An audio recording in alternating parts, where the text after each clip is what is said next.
Hello mga mamshi, may share nga po pala ako sa inyo.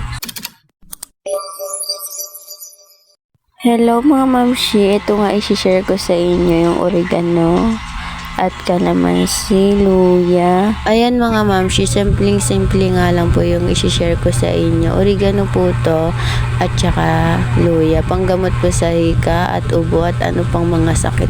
Naghiwa nga lang po pala ako dito ng luya para nga po pala may sabay dito sa ating oregano na ilalagyan natin ng mainit. Dapat nga po pala mga mamshi, pag gagawa po kayo nito ay dapat 7 na peraso kalamansi at 7 na peraso na oregano. Tapos yan, gagawin lang natin. Lalagyan na nga po pala natin dito na tubig na mainit. Tapos po, tatakpan lang po natin dito ng ilang minutes. Pag okay na nga po pala itong binabad natin, mga siguro 30 minutes po natin to binabad.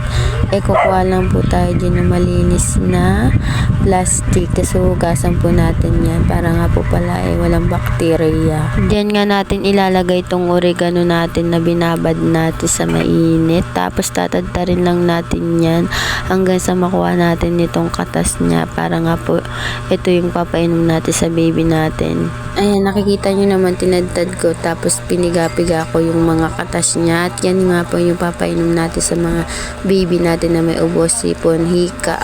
Ayan, lagyan natin muna ng kalamansi. Tapos tatanggalin natin dito yung buto. Syempre yung mga bata iinom. Ayan, for today's vlog, ito na nga po pala karaming ginawa ko. Yun lang guys. Thank you for watching. Bye-bye.